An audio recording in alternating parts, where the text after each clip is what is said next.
Third अब discuss करें। देखो फर्स्ट मैंने क्या बताया था, प्लांट्स और एनिमल्स के लिए बताया था।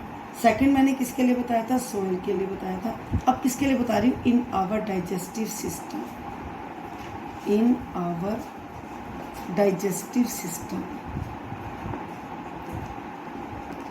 अब डाइजेस्टिव सिस्टम से आपको याद आ गया होगा कि लाइफ प्रोसेस में हमने किया था, हमने आपको बताया था कि हाइड्रोक्लोरिक एसिड जो है वो स्टमक में रिलीज होता है, हार्मफुल माइक्रो ऑर्गेनिजम्स को जो है वो किल करता है, पैथोजन को किल करता है during indigestion. During indigestion, indigestion होता है कि जब हम प्रॉपर वे से फूड नहीं खाते, न्यूट्रिएंट फूड नहीं खाते, तो हमारे स्टमक से एक्स्ट्रा अमाउंट में हाइड्रोक्लोरिक एसिड रिलीज होती है, जो क्या करती है, पेन और इरिटेशन करती है, विच कोजेस पेन एंड इरिटेशन। अब उस हाइड्रोक्लोरिक, एक्स्ट्रा हाइड्रोक्लोरिक एसिड जो हमारे इसोफेगस पाइप तक आ जाता है, उससे रिलीफ करने के लिए हम क्या करते हैं, 2 टाइप की रेमेडी होती है। एक तो होम रेमेडी होती है कि हम बेसिक सोल्ट ले लेते हैं।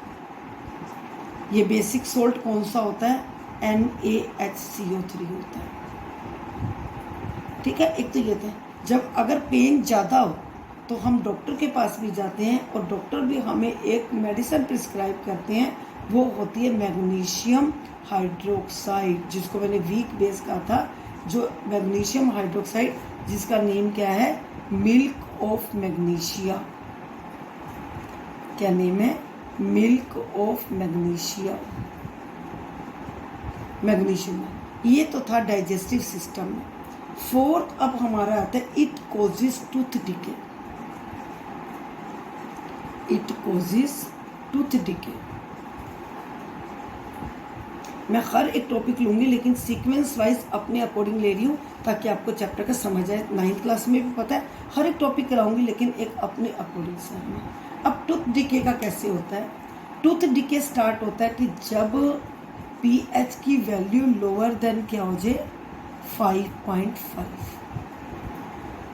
अब कैसे, हमारे माउथ में, क्योंकि टीथ हमारे किस में है, बकल कैविटी में, वहाँ पर pH की वैल्यू 5.5 कैसे हो जाती है, क्योंकि जो हमारे टूथ एनिमल है कौन से हैं, कैल्शियम फास्फेट। इसका फार्मूला भी लिख रही हूँ मैं, PO4, कैल्शियम फास्फेट। ये कैल्शियम फास्फेट हार्डेस्ट सब्सटेंस है, टूथ एनिमल जो है हमारा हार्डेस्ट सब्सटेंस है, ठीक है ना। जो वाटर से कोई प्रॉब्लम नहीं है, जैसे पत्थर पर पानी चलता रहता है तो पत्थर कभी भी उसमें प्रॉब्लम नहीं होती। प्रॉब्लम कब आती है, जब ये एसिड के साथ अटैक करता है। एसिड मीन्स H+ आयंस के साथ अटैक करता है। ये एसिड कैसे आता है, अब हमारे माउथ में कुछ यूजफुल बैक्टीरिया होते हैं, ठीक है ना। In our mouth useful bacteria is present. जब हम कुछ शुगर पार्टिकल्स, कुछ ऐसा फूड खाते हैं या कुछ जो हम फूड जो लेते हैं वो हमारे माउथ में, हमारे टीथ में लेफ्ट ओवर रह जाता है, मीन्स कि खाना खाने के बाद जब हम अपने माउथ को रिंस नहीं करते, जो फूड पार्टिकल्स हैं और जो है वो हमारे माउथ में रह जाते हैं। जब बैक्टीरिया उन फूड पार्टिकल्स के ऊपर एक्ट करता है तो एसिड रिलीज करता है और वो एसिड जो है वो टूथ को डिके करता है, जिससे हमारी प्रॉब्लम क्या हो जाती है, टूथ डिके हो जाती है। अब इसका सोल्यूशन क्या है, इसका सोल्यूशन 2 टाइप का सोल्यूशन है। एक तो हम बेसिक, जितनी भी पेस्ट होती है, चाहे कंपनी कोई भी हो, उन सब के अंदर बेसिक मटेरियल मिला होता है। बेसिक पेस्ट होती है कि हमें टूथपेस्ट 2 टाइम यूज़ करनी चाहिए, 2 टाइम्स ब्रश करना चाहिए। ये कह सकते हैं कि हमें रात को खाना खाने के बाद जो है वो ब्रश करना चाहिए, ठीक है ना, पेस्ट यूज़ करनी चाहिए। दूसरा क्या है, अगर हम पेस्ट नहीं यूज़ करते, कम से कम अपने माउथ को रिंस करें। रिंस करने के बाद रिंस से क्या हो जाता है कि जो फूड पार्टिकल्स हैं वो वहाँ नहीं रहते हैं। तो हमें अपने माउथ को रिंस करना चाहिए, ठीक है। और दूसरा क्या करना चाहिए, ब्रश 2 टाइम्स करना चाहिए, जिससे क्या है हम इस प्रॉब्लम से अपने को रिलीव कर सकते हैं। अब नेक्स्ट आ जाता है हमारा हनी बी का। हाँ जी, हनी बी मीन्स मधुमक्खी और वास्प, जिसको भिरड़ भी बोलते हैं, इनके स्टिंग में एक एसिड होता है और वो एसिड का नाम क्या? Formic acid. फॉर्मिक एसिड नाम ले लो या कह दो मिथेनोइक। हम कार्बन कंपाउंड करेंगे वहाँ पर ये क्लियर हो जाएगा। ये दोनों चीज़ें क्या होती हैं? Methanoic acid. इनकी स्टिंग में क्या होता है? ये एसिड होता है। जब ये हमें डंक मारते हैं, ठीक है ना, जब ये हमें स्टंग करते हैं, तो इसका जो ये एसिड है ये हमारी बॉडी में आ जाता है, जिससे हमें क्या होता है? पेन और इरिटेशन होती है। पेन और क्या होती है? इरिटेशन होती है। कैसे रिलीव कर सकते हैं? Mild baking soda. Mild baking soda क्या होता है? थोड़ा सा पेस्ट बना लेना बेकिंग सोडे का, ठीक है ना। माइल्ड बेकिंग सोडा, इसका पेस्ट लेकर जब अप्लाई करेंगे, इससे हमें क्या मिलता है? रिलीफ मिलता है। ओके स्टूडेंट्स, ये सब अब यूजेस किसके बताए थे? मैंने पीएच के बताए थे। और इसके साथ एक आपकी बुक में दिया हुआ है कि नीटल एक प्लांट है, जो क्या होता है कि अगर जिसके लीव्स को हम टच कर दें तो हमें पेन और इरिटेशन होती है। और ये भी क्या है? एसिडिक प्लांट है। और नेचर में देखो, इसी के नीचे थोड़ा सा नीटल के साथ ही एक प्लांट एक और लगा होता है, डोग प्लांट। कहता है हमेशा ये एसिडिक प्लांट के साथ ही रहता है। इस प्लांट के लीव्स पे अगर हम टच कर दें तो हमें रिलीफ मिल जाता है, क्योंकि डोग के लीव्स को जब टेस्ट किया गया वो बेसिक नेचर का था, और नीटल के जो प्लांट को लीफ को चेक किया गया वो कौन से नेचर का? एसिडिक। और दोनों ये क्या रहते हैं? साथ में रहते हैं। अब ये तो था जो यूजेस थे पीएच के। पीएच की क्या वैल्यू है? देखो, मैंने आपको सोल्ट की टाइप्स बता दी। कोई सोल्ट एसिडिक और बेसिक कैसे होता है, हमें कैसे पता लगता है? पीएच स्केल से पता लगता है। इस पीएच स्केल का हमारी लाइफ में यूज़ क्या है वो बता दिया। इसके साथ ही अब मैं डिस्कस कर लेती हूँ आपका डाइल्यूट और कंसंट्रेशन। Dilute and concentration. देखो, डाइल्यूट और कंसंट्रेशन क्या होता है? देखो, कंसंट्रेशन का मीनिंग होता है कि जब H+ और OH की आयंस की जो वैल्यू होती है उसको हम बोलते हैं कंसंट्रेशन। किसी के भी अंदर, जैसे जितना पर यूनिट वॉल्यूम, इसकी कितनी कंसंट्रेशन है, पर यूनिट वॉल्यूम इसकी कंसंट्रेशन क्या है, इसको बोलते हैं हम एक्चुअल वैल्यू। जैसे अगर रूह अफ़ज़ा का लिक्विड है, कोई भी लिक्विड है, उसकी एक्चुअल वैल्यू की इसके अंदर देखते हैं हम, थिक लिक्विड होता है। अब इसके अंदर जब हम वाटर की क्वांटिटी को मिलाते हैं, वाटर ऐड करते हैं, तो हम देखते हैं ये H+ आयन और जो OH- आयन है, इसकी जो पर यूनिट वॉल्यूम है वो डिक्रीज हो जाती है। आयंस की जो आयंस है वो क्या हो जाते हैं? पर यूनिट वॉल्यूम डिक्रीजेज हो जाते हैं, तो हम कहते हैं सब्सटेंस क्या बन गया? डाइल्यूट। अब देखो, साइंस लैब में अगर आप +1 में लेते हो तो वहाँ पर ज़्यादातर जो बॉटल्स होती है वहाँ पर लिखा होता है dilute hydrochloric acid, concentrated hydro. आपके भी देखो आगे रिएक्शंस में मैंने 2-3 में करवाया भी, आगे भी आएगा। कभी कहूँगी डाइल्यूट के साथ रिएक्ट करेंगे, कभी कहेंगे कंसनट्रेटेड के साथ। जब कंसनट्रेटेड है, एक्चुअल वैल्यू ऑफ H+ और OH- आयन। और डाइल्यूट क्या है कि जब उसके अंदर हम किसको ऐड करते हैं? वाटर को ऐड करते हैं। अब यहाँ पर इसके साथ जब हम वाटर को ऐड करते हैं, हमें कुछ प्रिकॉशंस ध्यान रखनी होती है। देखो, जैसे ये अब हमने एसिड के अंदर क्या करना है? वाटर को मिलाना है। इसके लिए हमें कुछ सेफ्टी पॉइंट्स लेने पड़ते हैं। सेफ्टी पॉइंट्स क्या होते हैं कि कभी भी एसिड के अंदर हमने जो है वाटर को डिसॉल्व नहीं करना। It is a wrong method. हमेशा हमने क्या करना है? वाटर को लेकर उसके अंदर क्या डिसॉल्व करना है? एसिड डिसॉल्व करना है। It is a correct method. अब रीज़न क्या है? देखो, अगर जैसे एसिड है, हमें पता है H+ आयंस बहुत ज़्यादा होते हैं। जैसे ही हम इसके अंदर वाटर डालेंगे, ये एकदम वेपर्स बनकर उड़ जाएंगे, जिससे क्या हो जाएगी? स्प्लैशिंग। स्प्लैशिंग होता है कि हमारे मुंह पर वो पानी गिर सकता है। एक्सोथर्मिक रिएक्शन हो सकती है, बीकर ब्रेक हो सकता है। एक्सोथर्मिक रिएक्शन है, बीकर ब्रेक हो सकता है, प्रॉब्लम्स हो सकती हैं। इसलिए हमेशा हमें क्या करना चाहिए? Acid is added to water. आपका एक्सरसाइज क्वेश्चन भी है कि why diluting and acid, why it is recommended acid should be added to water, not water to acid. तो यहाँ पर जब एसिड ऐड करते हैं वो भी हमने ऐसे नहीं कि वाटर के अंदर डालते जाना है, कॉन्स्टेंट स्टीरिंग करते जाना है, उसको मतलब कि मूव करते जाना है स्पून से, इस तरह से किसी भी जो स्टीरिंग रोड है उससे कॉन्स्टेंट मोशन में करना है ताकि वो एसिड एक जगह इकट्ठा ना हो। और हमेशा जब एसिड को डालना है वो कौन सी साइड से पोर करना है, बीकर की वॉल की साइड से करना, कभी ऐसे सेंटर से नहीं डालना। तो इस चीज़ का हमने ध्यान रखना है कि जब हम किसी भी एसिड को क्या करने जा रहे हैं, डाइल्यूट करने जा रहे हैं। ओके स्टूडेंट्स, अब देखो मैंने इसके अंदर आपको टॉपिक बताया था कि कोई भी सब्सटेंस हो उसके अंदर H+ आयंस और OH- आयंस दोनों प्रेजेंट होते हैं। और कुछ सब्सटेंसेस ऐसे भी होते हैं जिनके अंदर H+ और OH होते ही नहीं है। कैसे हम करेंगे, देखो टॉपिक यही है, what do all acid and all basis have in common. हर एक सब्सटेंस तो एसिड बेस्ड नहीं हो सकता ना। देखो यहाँ पर 4 सब्सटेंसेस लिए हैं। कौन कौन से लिए? एक तो लिए ग्लूकोज, एक लिए यहाँ पर अल्कोहल, एक लिए यहाँ पर एसिड, एसिड कौन सा कह दो, सल्फ्यूरिक एसिड ले लेते हैं, और एक लिया यहाँ पर, एक लिया ग्लूकोज, एक लिया अल्कोहल, एक लिया सल्फ्यूरिक एसिड, और एक हम यहाँ पर कह सकते हैं NaOH कहते हैं। बुक में नहीं लिखा हुआ लेकिन मैं आपको समझाना चाहती हूँ इसलिए मैंने ये ले लिया NaOH इसलिए। अब देखो मैं इस बीकर में ये मैंने एक अपरेटस बनाया है, इसके अंदर एक बीकर में ये मैंने रबड़ कॉर्क रखा है। इस रबड़ कॉर्क के अंदर मैंने 2 नेल फिक्स किए हैं और इसके थ्रू एक क्लोज इलेक्ट्रिक सेटअप किया है जिसमें 6 वोल्ट की बैटरी है। इलेक्ट्रोलिसिस के अंदर भी हमने 6 वोल्ट की बैटरी ली थी।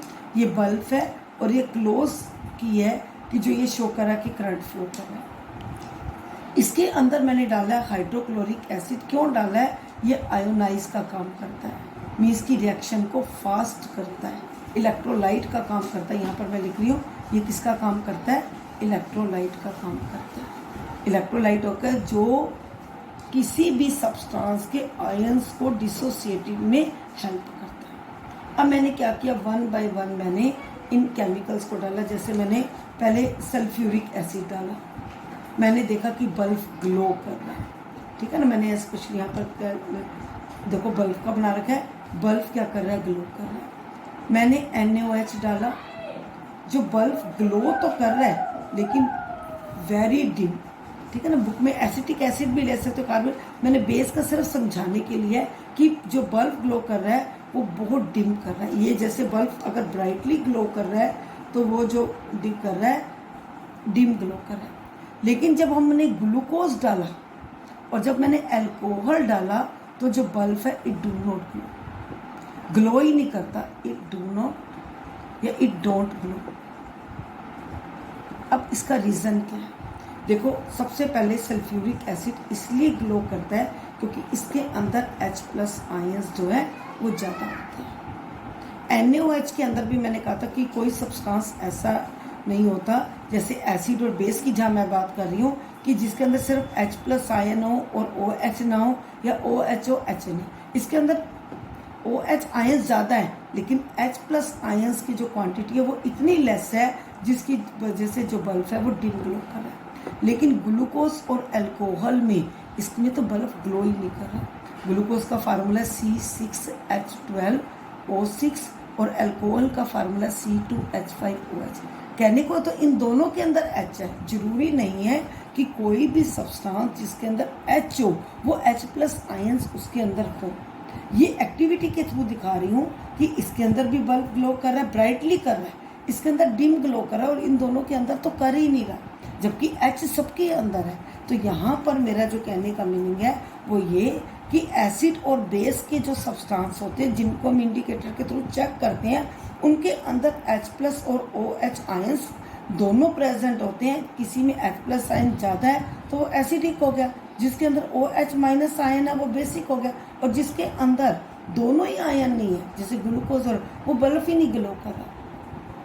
अब यहाँ पर जो मेन समझने वाली बात है कि जो H+ आयन्स हैं ये हमेशा जब भी एक्ट करते हैं वाटर के साथ मिलकर करते हैं। H+ ions can not exist alone, can not exist alone, अकेले कभी नहीं कर सकता, हमेशा किसके साथ रिएक्ट करेगा, वाटर के साथ करेगा। और जब वाटर के साथ करता है तो बनता है हाइड्रोनियम आयन। इसलिए जो एसिड्स होते हैं, हमने यहाँ पर पहले भी जब डिफरेंस किया था ये बताया था, acids are good conductor of heat and electricity. Good conductor, conductors किसके हैं, इलेक्ट्रिसिटी के। कैसे होते हैं, कोई इलेक्ट्रिसिटी का गुड कंडक्टर कैसे हो सकता है, क्योंकि उसके अंदर आयन्स होते हैं। Glowing of the bulb indicate there, क्योंकि इसके अंदर बल्ब ग्लो कर रहा है, there is a flow of electric current, ठीक है ना। और electric current is carried through the ions. और आयन्स क्या है, वो आयन अकेले वर्क नहीं कर सकते जब तक उनके साथ वाटर नहीं मिक्स होता। अब इसके अंदर क्या है, इसके अंदर H+ आयन ज़्यादा नहीं है, इसके अंदर वो जो है वो आयन्स डिसोसिएट ही नहीं होते।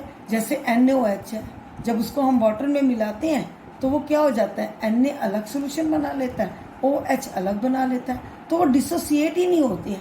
तो इसलिए ये जो डिसोसिएट नहीं होते तो ये क्या करते हैं, बल्ब को डिम ग्लो करते हैं। और वैसे भी ये जो है बैड कंडक्टर भी माने जाते हैं। और वो बेस जो वाटर में डिजोल्व हो जाते हैं उसको हम नाम देते हैं alkali. Those bases which dissolves in water known as alkali. अब मैंने आपको एक चीज़ क्लियर कर दी, जो एसिड है इट प्रोड्यूसेस हाइड्रोजन आयन। ये इंपॉर्टेंट पॉइंट है, इसको ध्यान से समझोगे। ये एक्टिविटी भी है आपकी, एसिड प्रोड्यूसेस, एक्टिविटी कौन सी है, जहाँ पर ये दे रखा है उसके साथ ही एक्टिविटी है, तो इसलिए एसिड प्रोड्यूसेस हाइड्रोजन आयंस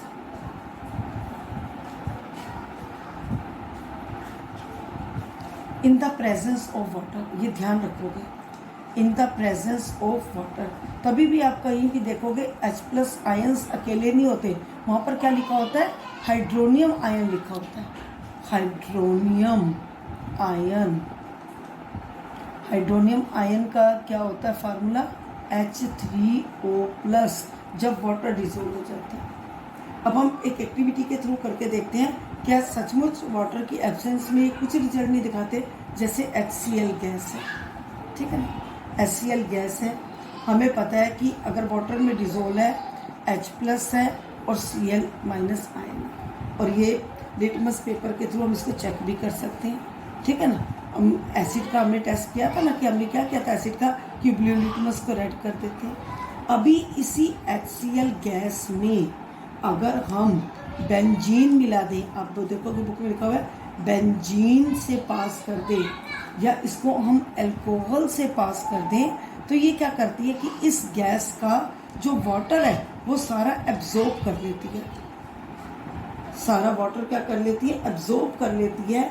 और अब हम जब इसमें देखते हैं, हम देखते हैं कि ये H+ Cl आयन में जो है वो अक्कर ही नहीं करती, ये रिएक्शन ही नहीं अक्कर करती, कुछ नहीं करती, क्योंकि इसके अंदर वाटर ही डिसॉल्व नहीं है, ठीक है ना। तो इस तरह से हमने देखा कि अगर गैस का वाटर में डिसॉल्व होते हैं, गैस मीन्स क्या है कि हाइड्रोक्लोरिक एसिड वाटर में, तो ये डिसोसिएट होती है आयंस में। लेकिन अगर उसी HCl में हम बेंजीन और अल्कोहल को पास कर देते हैं, तो हम देखते हैं कि कोई लिटमस पेपर का टेस्ट ही नहीं दिखाती। जैसे उसमें लिटमस पेपर का टेस्ट दिखा रहे हैं, इसमें जो लिटमस पेपर का टेस्ट होता है उस लिटमस पेपर टेस्ट को ये शो नहीं करती। तो इसका फाइनल क्या है कि ये शो करता है कि HCl कोई भी एसिड वाटर में डिसॉल्व होकर एक्वस मीडियम में इसमें हो जाती है हाइड्रोनियम आयन, और ये अलग हो जाते हैं कि तभी जो है ये गुड कंडक्टर बनते हैं, क्योंकि आयंस हैं। Water molecules have the ability to pull the H+ ion. देखो OH आयन्स को ले सकते, सिर्फ H+ आयन्स को लेने की एबिलिटी होती है, जबकि OH में मैंने कहा है कि वो अलग अलग डिसोसिएट हो जाते हैं। तो इस तरह से ये शो करता है कि जो हाइड्रोनियम आयन है यही जो है वो एक्टिव है, वो जो है वो तभी एक्टिव है जब वो आयंस में डिसोसिएट होते हैं। Okay students, have a nice day. Hello students, Today we will discuss topic common salt. We know what is the common salt. Common salt means sodium chloride. Sodium chloride हमने कैसे बनाया था? हमने बनाया था कि किस टाइप का सोडियम क्लोराइड सोल्ट है, न्यूट्रल सोल्ट। चाहे आप कॉमन सोल्ट लिखो, चाहे आप यहाँ पर लिखो न्यूट्रल सोल्ट। क्या बताया था न्यूट्रल सोल्ट मैंने? कि जब strong acid strong base combine होते हैं तो क्या बन जाता है? न्यूट्रल सोल्ट और वाटर बन जाता है। ठीक है, ये सोडियम क्लोराइड, जो सोडियम क्लोराइड है, ये कॉमन सोल्ट जिसको हम टेबल सोल्ट भी बोलते हैं, इसका जो पीएच होता है वो पीएच जो होता है वो 7 है। देखो मैंने कल आपको स्केल बताया था, उस स्केल में मैंने बताया था 0 to 40। तो न्यूट्रल मीन्स जब इसका पीएच जो है वो 7 शो करता है, जैसे ब्लड का पीएच है वो 7 शो करता है, तो यहाँ पर जो पीएच 7 है वो न्यूट्रल है। लेस देन 7 को क्या बोलेंगे? एसिडिक सोल्ट बोलेंगे, और ग्रेटर देन 7 को क्या बोलेंगे? बेसिक सोल्ट बोलेंगे। तो बुक में लिखा हुआ है, कल मैंने ये एसिडिक, बेसिक और आपको न्यूट्रल सोल्ट के बारे में भी बताया था इसमें। अब यहाँ पर आता है कि एक तो ये प्रोसेस था कि हम न्यूट्रल सोल्ट को केमिकल रिएक्शन के थ्रू ले सकते हैं।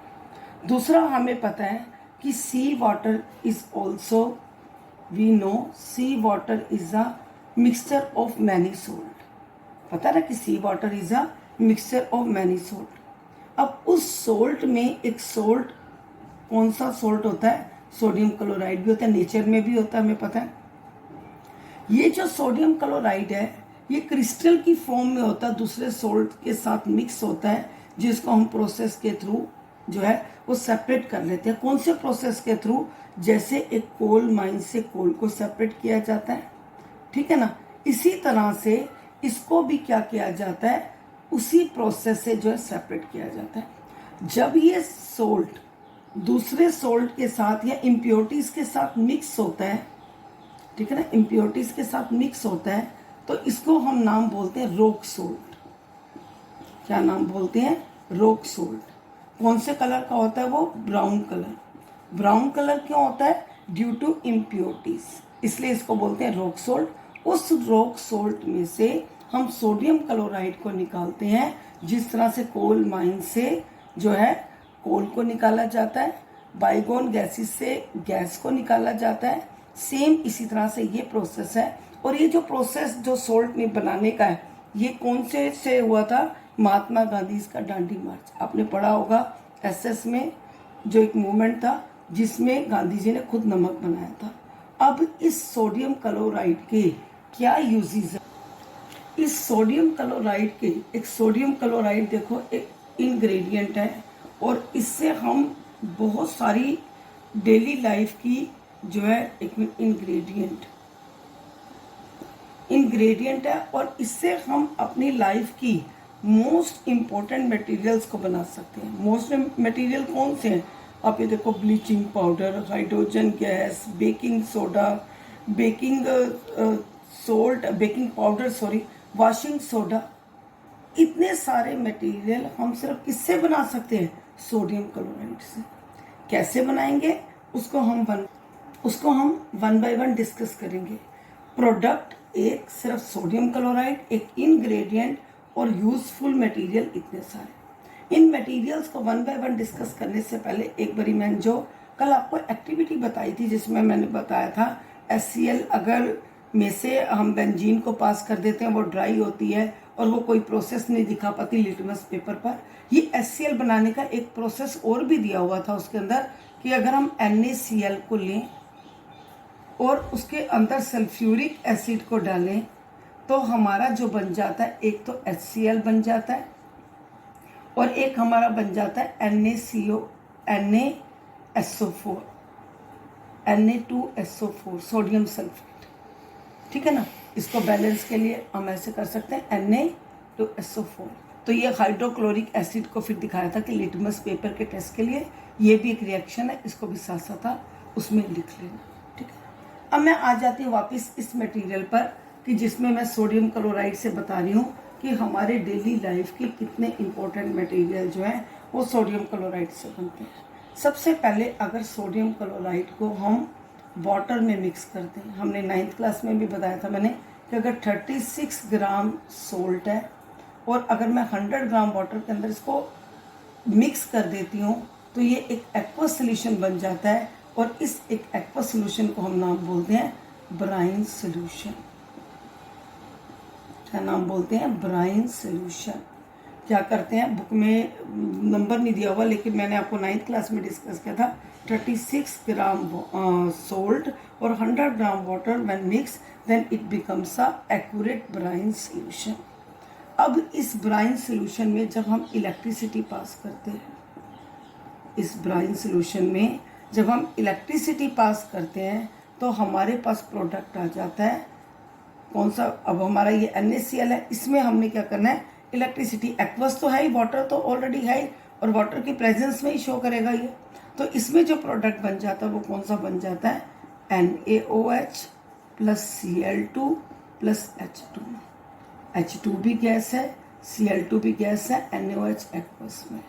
और इस प्रोसेस को हम नाम बोलते हैं chlor alkali process.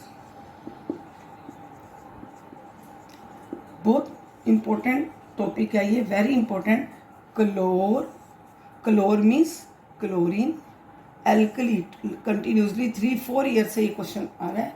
Alkali means basis which are soluble in water, तो NaOH, तो क्लोर एल्कली प्रोसेस।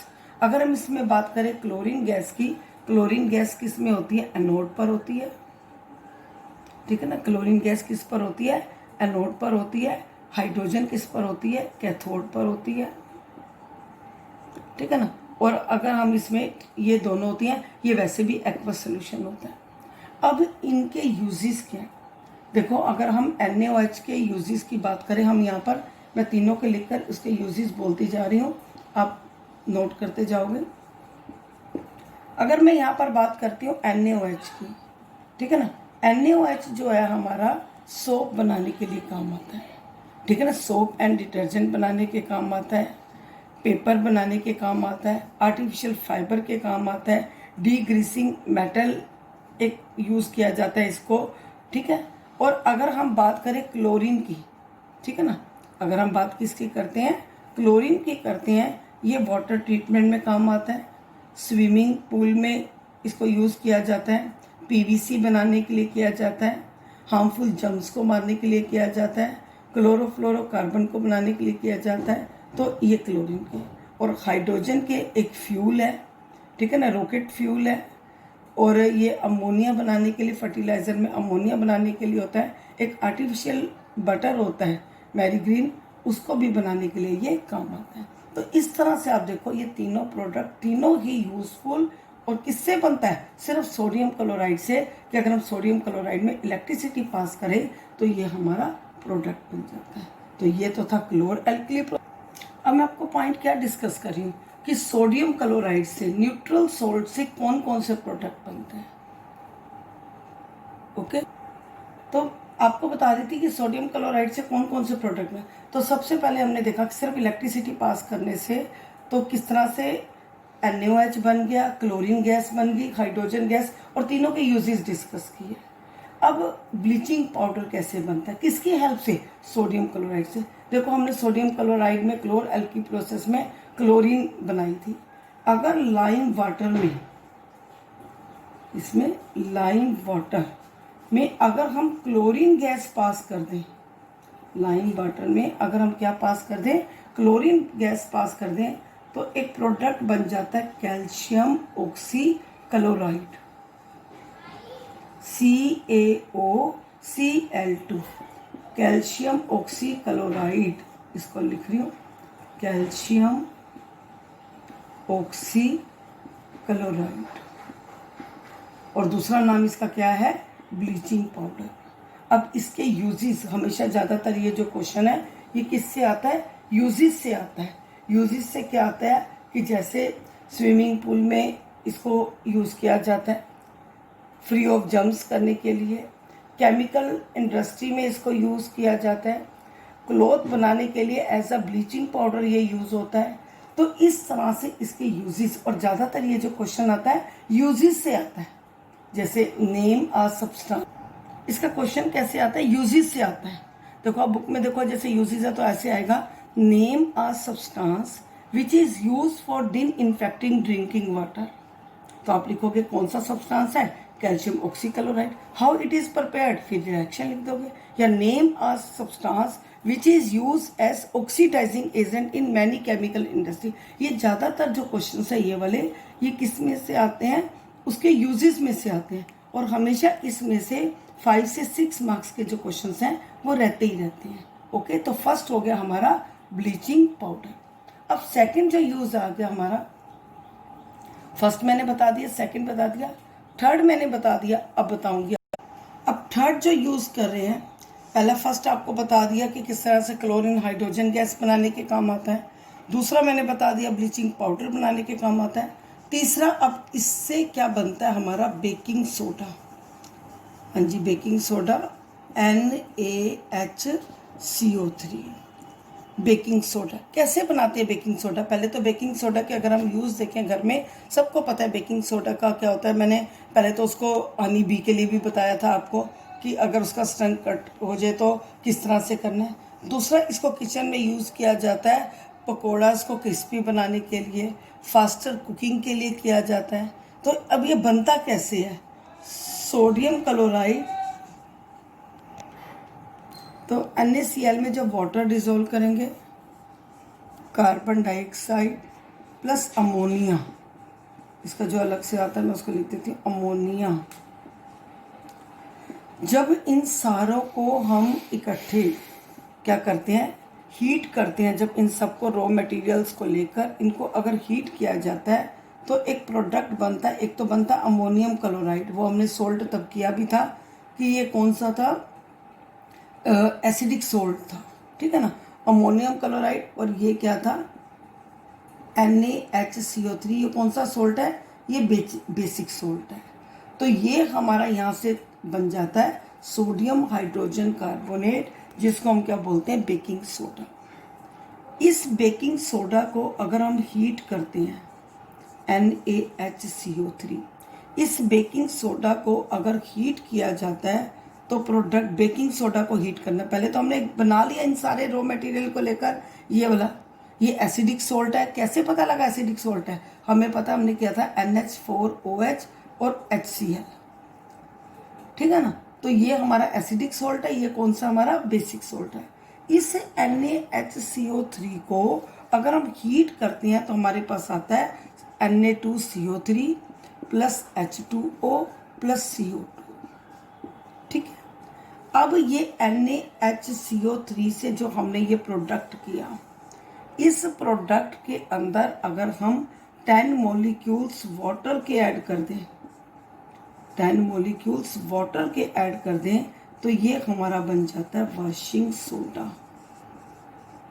कैसे, जब बेकिंग सोडा को हम हीट कर दें तो ये बन जाता है हमारा washing soda. Fix number of water molecule जब डालेंगे तब ये वॉशिंग सोडा होगा।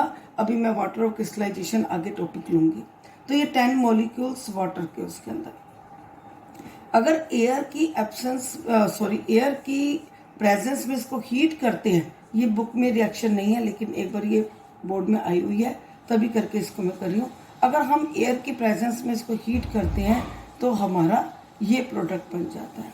अब हमें पता है वॉशिंग सोडा के भी जो है वो बहुत सारे यूजेस होते हैं।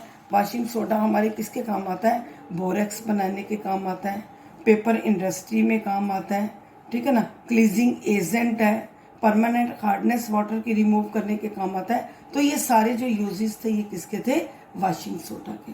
अब हम दोबारा इसी पर आते हैं कि अगर ये तो मैंने बता दिया आपको, वॉशिंग सोडा बता दिया, अगर इस NaHCO3 के अंदर मैं टार्ट्रिक एसिड मिला देती हूँ, टार्ट्रिक एसिड है तो H+ आयंस दिखा रही हूँ और बुक में भी यही लिखा हुआ है।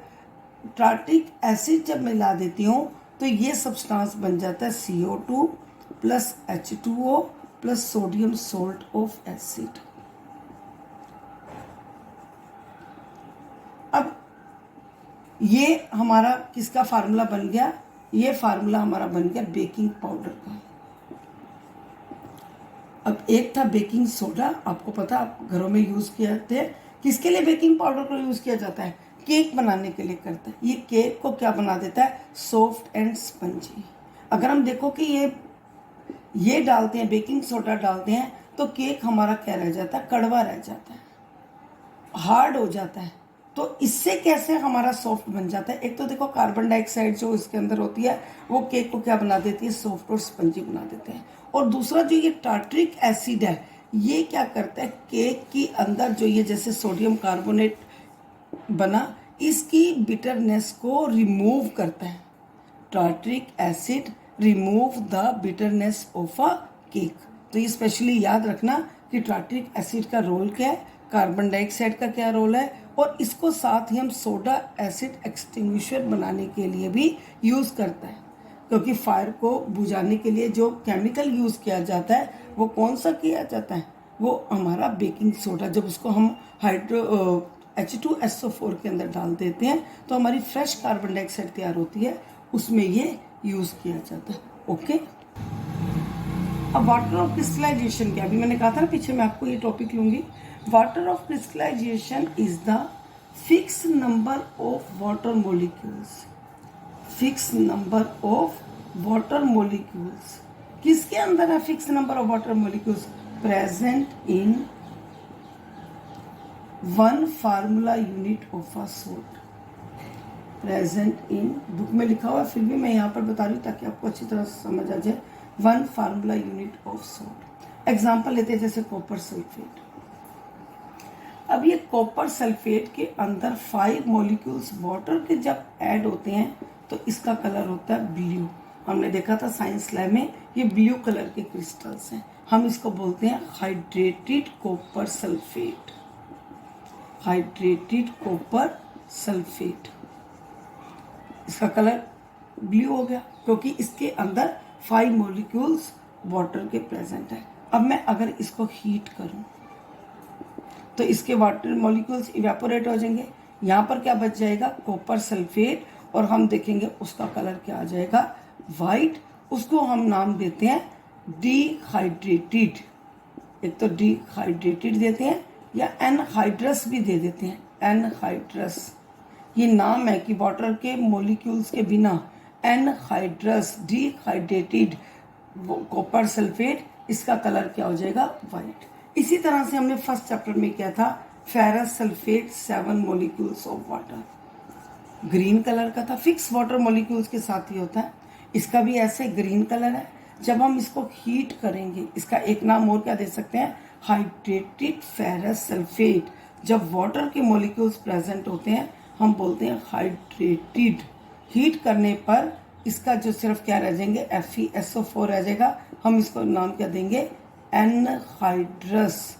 एनहाइड्रस मीन्स वाटर के मॉलिक्यूल्स रिमूव हो गए हैं, इसका कलर भी क्या हो जाता है? वाइट कलर हो जाता है। सेम इसी तरह से वॉशिंग सोडा में जब 10 मॉलिक्यूल्स वाटर के ऐड करेंगे तभी वो वॉशिंग सोडा बनेगा। अगर उसका एक मॉलिक्यूल भी कम रह जाता है तो वो उस प्रॉपर्टी को यूज। इसी तरह से अब हमारा टॉपिक है calcium sulphate 2 molecules of water. Fix number of water molecules है, वाइट कलर का होता है, और इसको हम जो नाम देते हैं वो नाम देते हैं जिप्सम। कुछ कंट्री के उस पर इसका नाम है जिप्सम। इस जिप्सम को जब हम हीट करते हैं तो इसमें से 1.5 मॉलिक्यूल्स वाटर के रिमूव हो जाते हैं तो बन जाता है कैल्शियम सल्फेट हाफ H2O, जिसका नाम हो जाता है प्लास्टो पेरिस। अब ये जो प्लास्टो पेरिस है ये फ्रैक्चर में यूज़ होता है। जब फ्रैक्चर हो जाता है तो कहते हैं ना प्लास्टर कर दिया। ये POP रूफ मटेरियल को डेकोरेट करने के काम आता है। इससे बहुत सारे टॉयज बनते हैं, लेकिन तब ये काम करता है इसके अंदर जो है, अगर हम देखते हैं इसको कंटेनर में डालते हैं और अगर ये कंटेनर ओपन हो जाए फिर ये यूज़ का नहीं रहता, क्योंकि इसके अंदर थोड़ी सी भी वाटर मॉलिक्यूल्स अगर ऐड हो जाते हैं तो इसकी जो प्रॉपर्टी है वो चेंज हो जाती है। इसके लिए हमें fix number of water molecules रखने होते हैं। अब आपके उसी के नीचे एक पैराग्राफ में दे रखा है कि इसके अंदर हाफ मॉलिक्यूल वाटर का मीनिंग क्या है। उसका मीनिंग है कि कैल्शियम सल्फेट हेमीहाइड्रेट भी इसको बोलते हैं। इसमें कैसे ये हाफ रह जाता है, इसका आ जाएगा आपका 2 फार्मूला यूनिट ऑफ सोल्ट, जो 2 formula unit of calcium sulphate है वो 1 मॉलिक्यूल वाटर का शेयर करता है। 1 मॉलिक्यूल ऑफ वाटर शेयर करता है। ठीक है, दोबारा से सुनो, इसको कैल्शियम सल्फेट हेमीहाइड्रेट क्यों कहते हैं? Because it takes 2 formula unit of calcium sulphate share with 1 molecule of water. जैसे होता है ना, हाफ कैसे ले लेता होगा, इसका मीन्स है कि ये 2 होता है और 1 मॉलिक्यूल इसके साथ वाटर होता है, इसलिए इसको हेमीहाइड्रेट बोलते हैं। तो ये तो था आपका सेकंड चैप्टर। इसके साथ ही एक मिल्कमैन वाला आपकी एक्सरसाइज में है, टॉपिक में तो नहीं, एक्सरसाइज में, उसको मैं बता देती हूँ कि मिल्कमैन जो है वो किस तरह से बेकिंग सोडा का यूज़ क्यों करते हैं और उनसे जो कर्ड बनती है उसमें टाइम क्यों लगता है। देखो, मिल्कमैन जो मिल्क लेते हैं, फ्रेश मिल्क, उसके अंदर लैक्टिक एसिड होता है। ठीक है ना, कौन सा एसिड होता है? Lactic acid. अब उनको पता है कि मिल्क जल्दी से स्पॉइल ना हो जाए, स्पेशली समर सीजन में, तो वो क्या करते हैं, इसके अंदर बेकिंग सोडा मिला देते हैं। बेकिंग सोडा मिलाकर, ये बेसिक सोल्ट है, तो उससे क्या हो जाता है कि उसका pH जो है वो इंक्रीज हो जाता है, और जब pH इंक्रीज हो जाता है तो वो मिल्क जल्दी से स्पॉइल नहीं हो जाता। और ऐसे कि जब हम कर्ड सेट करते हैं, नेचुरली उसके अंदर बेसिक है, तो इसलिए जो लैक्टोबैसिलस बैक्टीरिया है उस लैक्टिक एसिड पर एक्ट करते हुए टाइम लेते हैं, और ऐसी कर्ड जो होती है वो बिटर भी होती है। ठीक है ना, तो ये मिल्कमैन वाला था। और इससे रिगार्डिंग और भी अगर आपको कोई प्रॉब्लम आती है, कुछ भी डाउट्स हैं, वो साइंस ग्रुप में पूछ सकते हो। Okay student, have a nice day.